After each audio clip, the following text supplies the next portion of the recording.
이게 진짜 그 안철수 후보가 사실은 외교적 어법을 사용을 하는지는 모르겠습니다만 참 사람을 궁금하게 만드는 건 사실이에요. 네. 계속. 그래서 근데 뭐 정치혁신 얘기하고 그렇지 않습니까? 거기에다가 이제 그 민주당한테 자꾸 니네 좀 바뀌어라. 근데 김한길 최고위원 그만뒀잖아요. 그러니까요. 김한길 최고위원이 기득권을 내려놓겠다. 문재인 후보가 정치 쇄신하는데 방해가 되지 않겠다 하면서 내려놓으면서 다른 기득권도 좀 내려놓는 게 어떠냐 하는 그런 입장이었던 것 같은데. 국민들이 봤을 때는 안철수 후보가 처음 낸 숙제, 국민이 동의할 수 있는 수준의 쇄신해라. 이거죠. 네. 그럼 쇄신을 어떻게 해야 되느냐 곰곰이 생각해보면 문재인 후보가 야당의 대통령 후보가 된 뒤에 생각보다 왼쪽에 포지셔닝을 했어요. 뭐 국민묘지 가더라도 뭐 이성만 박정희 참배를 안 하고 뭐 등등 뭐 했는데 쇄신이라 하면 박근혜한테 물어봤던 것을 문재인 후보는 스스로에게 물어야 된다고 생각합니다. 쉽게 말해서 박정희 시대 과거사 3종 세대에 대해서 박근혜 당신은 어떻게 생각하느냐. 박근혜가 허우적거리지 않습니까? 그럼 문재인 후보는 노무현의 참여정부 시대를 어떻게 생각하냐. 포괄적 리뷰가 불가피하다. 저는 이렇게 보고 두 번째는 뭐냐면 눈에 보이는 쇄신은 지금 민주당이 친노의 그 패권 아래 있는 것은 분명하다고 국민들이 생각하기 때문에 이해찬 박지원이 물러났냐 안 물러났냐 이것도 난 타이밍을 놓쳤다고 봐요 이미. 그 부분에서 절박한 위기감의 표현이 김한길의 사태다.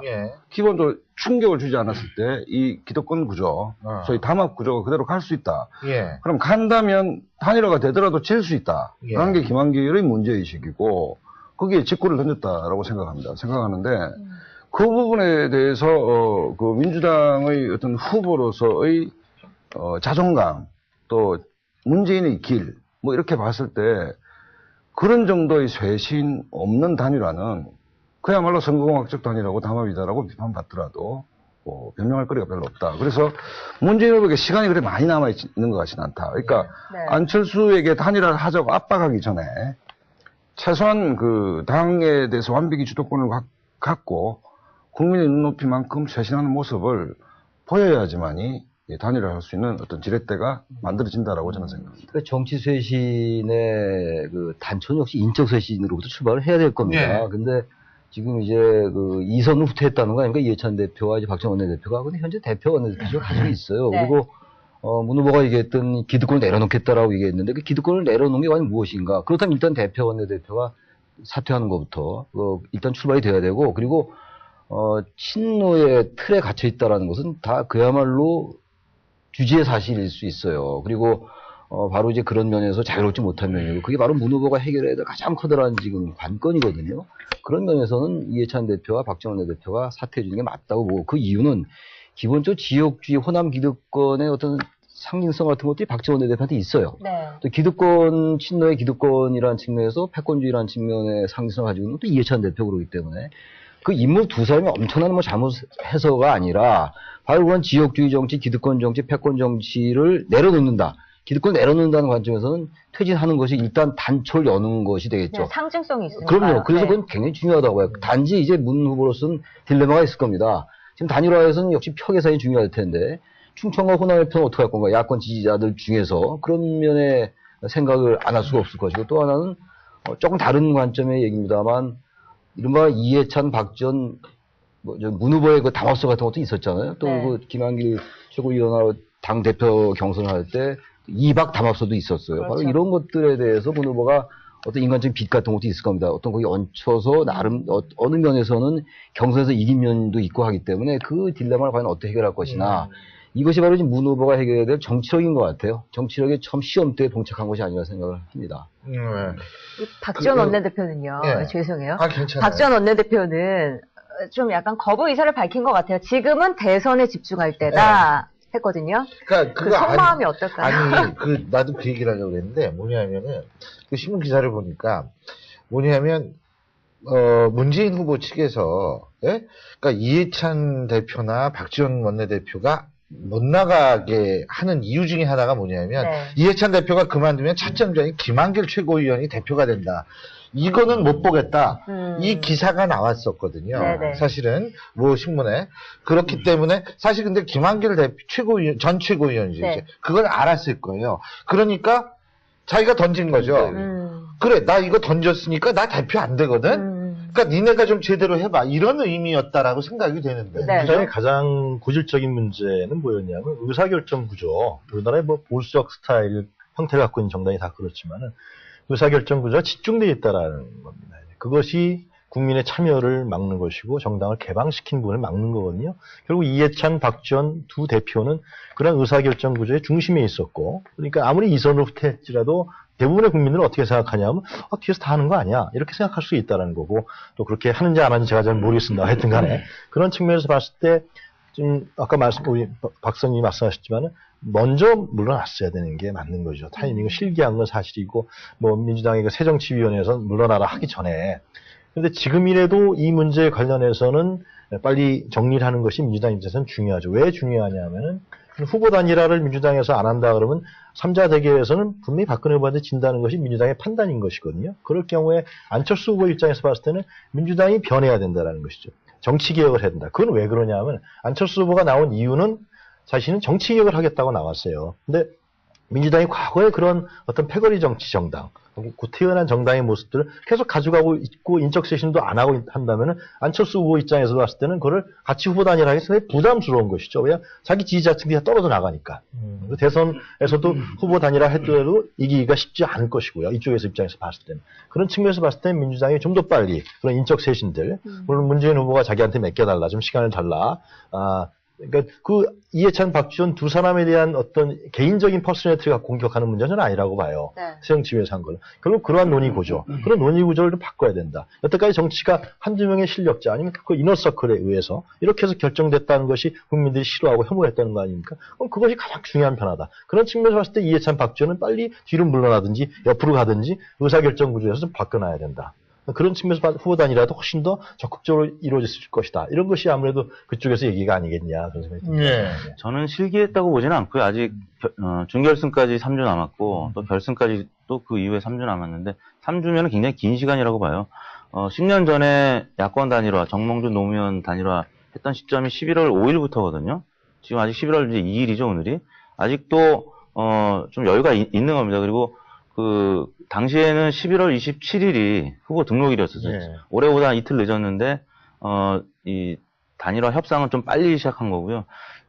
지금 민주당 내부에서 자체적으로 승리 가능성이 있다고 보는 측에서는 아직까지 이 박 사퇴의 필요성을 별로 절감하지 못하고 있고요. 예. 이 김한길 전 최고위원 등의 비주류 입장에서는 지금 이대로는 안 된다라고 이제 봤던 거였기 때문에 뭔가 쇄신해야 되고, 그런 차원에서 안철수 후보 캠프와 뭔가 교감이 있는 것이 아니냐. 박순숙 선대본부장이랑도 몇 번 저번에 한번 만났던 네. 것도 이제 기사가 났었고, 그래서 그 내부적으로 순수하게 보지 않는, 그래서 후단협처럼 보는 시각이 굉장히 지금 많이 또 나타나고 민주당 내 있어요. 시각이요? 민주당 내에서. 그래서 뭐 여하튼 그럼에도 불구하고 지금 문재인 후보는 최근에 그 먹튀 논란도 과감하게 받아들였고, 제가 볼 때는 정치 구단의 그 이미지를 서서히 갖춰가는 것 같아요. 정치를 잘 좀 못하는 아마추어 같은. 사실 대선 출마 선언은 어떻게 보면 제일 늦게 한 안철수 후보보다도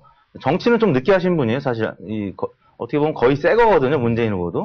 그래서 그럼에도 불구하고 굉장히 이제 오래된 정당에 몸담고 있다 보니까 문재인 후보의 신선도가 좀 떨어지는 듯한데, 아무튼 아마추어 같은 이미지는 분명히 있었고요. 근데 점차 정치 구단의 이미지로 지금 다가서고 있는 측면이 이번 먹튀 논란을 과감하게 받아들였던 부분에서 좀 발견할 수 있었고요. 지지율도 뭐 그렇기 때문에 저희뿐만 아니라 지금 다른 조사기관들의 지지율이 다자구돼서 많이 올라서 안철수 후보보다 지금 오차 범위 내에서 앞서기 시작했어요. 이런 부분들은 민주당 내부에서 뭐 지금 그 당 내용이 있고 뭐 실기했다는 뭐 이런 것들과 좀 같이 생각을 해봤을 때 뭐 그다지 실기했다는 생각은 안 들고요. 좀 더 긴 호흡으로 볼 필요가 있다. 뭐 이런 그 생각이 문재인 후보가, 그러니까 박근혜 후보든 문재인 후보든 그 쇄신 문제는 단순하다고 생각합니다. 박근혜 후보가 대통령이 됐을 때 친박 정권을 동의할 국민들은 없다라고 보고, 문재인 후보가 대통령이 됐을 때 친노 시즌2가 되기를 바라는 국민도 없다는 생각이 듭니다. 근데 다만 낙동강 전투 때도 보면 부산 전선을 구체적으로 들여다보면 친노 몇 사람들이 했지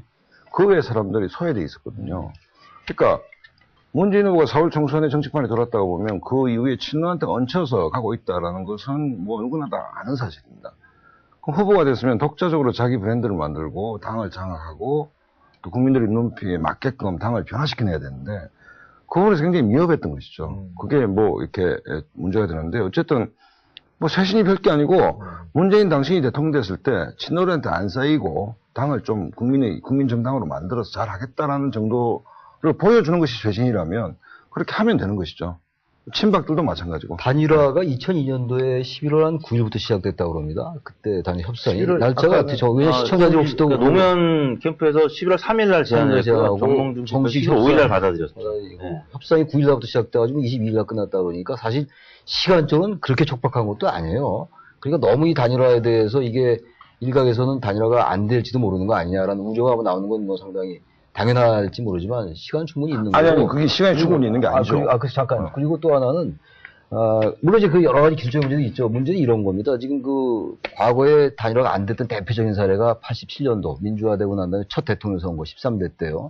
그때 김영삼 후보와 김대중 그 당시 고문은 이 특정 지역에 굉장히 그 카리스마가 있었죠. 지역 패권주의라고 우리가 얘기하는 그런 것들이 있었기 때문에 쉽지 않았고 그리고 워낙 그 자기 주위의 세력이 강고하고 견고했죠. 호남과 영남이한 세력들. 그러나 지금 그런 면에서 볼 때 현재 안철수 후보와 문재인 후보는 상당히 그쪽에서는 많이 지금 벗어나 있는 것이 아니냐. 그래서 전 단일화가 상당히 잘 되리라고 좀 봐요. 단지 권력의 속성상 이게 결국 문재인 후보도 그렇고 안철수 후보도 그렇고 지지율이 계속 이게 큰 차이가 안 나니까 흐름이 뚜렷하게 큰 형성이 안 되기 때문에 좀 비관적인 면은 있습니다. 야권의 입장에서 괜히 또 말 잘못했다 이게 무슨 단일화는 되겠지만 이 단일화의 방법론에 있어서 방법론이 이제 여론조사밖에는 지금 선택지가 안 남게 되는 거예요. 왜냐하면 11월 10일부터 안철수 후보 측에서는 논의를 진행하자고 했고 마감은 11월 25일이기 때문에 딱 15일 동안은 아무것도 할 수 있는 게 없습니다.